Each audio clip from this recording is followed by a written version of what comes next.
Ma'am, साधारणतः ताप आल्यानंतर एक सर्वसामान्य सिनारिओ मध्ये कॉमनली बघणारे काय कारण असतात त्यामुळे ताप येतो? सो आता हे जे प्रश्न आहे ना, म्हणजे बेसिकली आपल्या शरीरा म्हणजे जसं आपण बोललो की ताप हे लक्षण आहे, हे सिम्पटम आहे. तर आता ह्या आत्ताच्या सीझन मध्ये तर सीझन साठी म्हणूनच केलेलं आहे, कारण भरपूर लोकांना आता थंडी ताप खोकला. एक्झॅक्टली. सो ह्या सीझन मध्ये जर तुम्ही म्हटलं तर व्हायरल इन्फेक्शन्स खूप आहेत. म्हणजे सर्दी, खोकला, घसा दुखणे, खोकला येणे, नाक वाहते, ह्या ज्याचं आपण जेव्हा तापाचं कारण म्हणतो ते एक सिम्पटम सोबत दुसरे कुठले सिम्पटम्स आहेत त्याच्यावरून आपले म्हणजे गोष्टी ठरतात. असे 4-5 गोष्टी जे कॉमन आहे, एखाद्याला ताप आलं आता जवळपास एक 70-80 गोष्टी तर त्याच्यामध्येच फिक्स होतात. तसे एक 4-5 गोष्टींचा सिनारिओ तुम्ही सांगितलं, तेव्हा ताप आल्यानंतर त्याच्यासोबत काय आणि हे असू शकतो इतकं सुद्धा विचार करू शकलं तर यांना सगळ्यांना फायदेशीर होईल. सो जर तुम्हाला खूप सर्दी, खोकला, घसा धरून आलेला आहे, घरामध्ये अजून 4-5 लोक आहेत ज्यांना सेम सिम्पटम्स आलेत आणि तुम्हाला ताप आलाय, अंग दुखतंय, तर हे युजली कुठलं तरी अपर रेस्पिरेटरी व्हायरल इन्फेक्शन होऊ शकतं, म्हणजे घशाचं इन्फेक्शन असतं. आता हे युजली व्हायरल इन्फेक्शन्स असतात.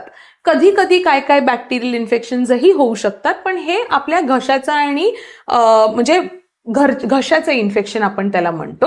कधी कधी जर दम लागायला लागतो मग आपल्याला बघायला लागतं. That is one. दुसरं, जर जॉईंट्स दुखत असतील, अंग खूप गळून गेल्यासारखं असेल पण सर्दी, खोकला आणि काही नसेल, पण मेनली अंग दुखतंय, जॉईंट्स दुखतायत, तर आपल्याला डेंग्यू, मागच्या वर्षी चिकुनगुनिया जास्त होतं, सध्या चिकुनगुनिया जास्त दिसत नाहीये सोफार, टचवूड, पण डेंग्यू खूप वाढलेला आहे, तर डेंग्यूची लक्षणं हे असू शकतात.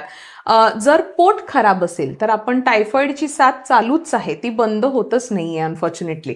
तर जर पोट बिघडलं असेल, आधी डायरिया जर झाला किंवा लूज मोशन झाले असतील आणि पोट दुखत असेल आणि ताप चढला असेल, तर हे कुठलं तरी गॅस्ट्रोएंटेरायटिस म्हणजे काहीतरी पोटाचं इन्फेक्शन आपण म्हणू शकतो. जर लघवीमध्ये जळजळ होत असेल, एस्पेशली आता वयस्कर लोकांमध्ये कधी कधी होतं, किंवा म्हणजे थोडंसं वय जेव्हा जास्त होतं, किंवा एकदम तान्ह्या मुलांमध्ये जेव्हा सू करताना जेव्हा जळजळ होत असेल, किंवा खालचं पोट जर दुखायला लागलं, तर मग ते युरिनरी किंवा लघवीचं इन्फेक्शन त्याचे लक्षणं असतात.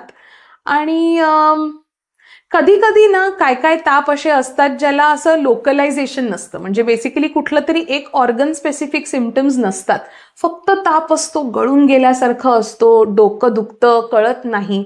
तर तेव्हा कधी कधी आपल्याला जरा जास्त म्हणजे इव्हॅल्युएशन किंवा आपल्याला समजून घेण्याची गरज असते तेव्हा. पण युजली आपण जे सिम्पटम्स असतात, म्हणजे ताप एकच लक्षण आहे, एकच सिम्पटम आहे त्यातलं, पण त्याला जोडून बाकीचे काय काय काय काय सिम्पटम्स असतात जे एव्हरी डॉक्टर आपण विचारतोच. म्हणजे आता तुमच्याकडे आलात तरी तुम्ही फक्त एक नाही, तुम्ही बाकीचे पण विचारता.